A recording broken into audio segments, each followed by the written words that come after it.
Hey there, creative. Did you know that you really don't pay business taxes? That all taxes that you have as a creative entrepreneur are most likely personal?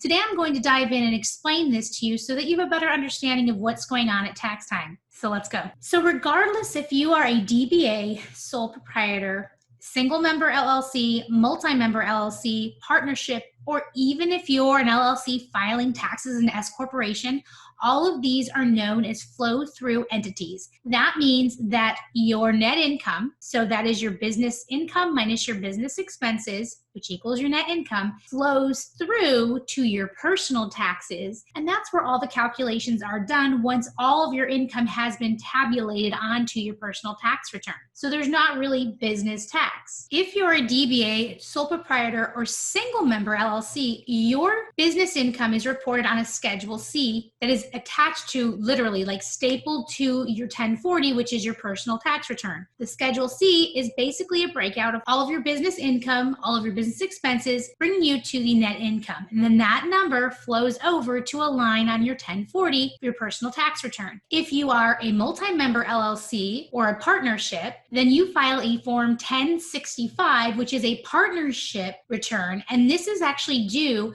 on 3/15. So March 15th, a month before regular taxes are due, because this needs to be filed, and then it generates forms. A K1, a Form K1 is generated from this return to each member or partner to then report on their personal return. As you can see, that business income flowing through from the 1065 now to each partner or member's personal return. If you are an LLC filing taxes as an S corporation, your business income is filed on a Form 1120S, which is also due on 3/15, March 15th, a month before personal tax returns are due. This will generate two forms. You're required as an S corporation to be on payroll, so you're going to get a W-2 from your business, and then similar to the partnership, you're going to get a K1, which is giving you your portion of the net income of the business. The W-2 and the K1 flow through and you report them on your personal tax return. So you can see how all of these flow through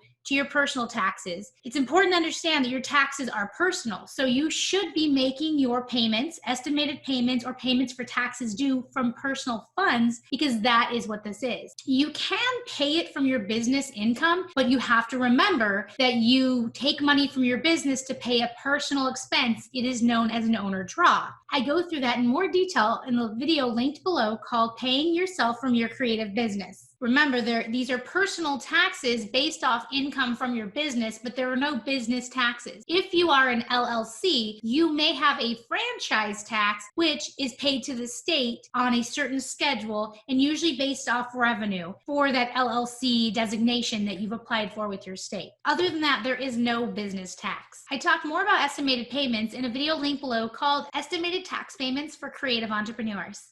So now you can see how those are all flow through entities, and all those taxes really aren't business taxes, they're personal taxes.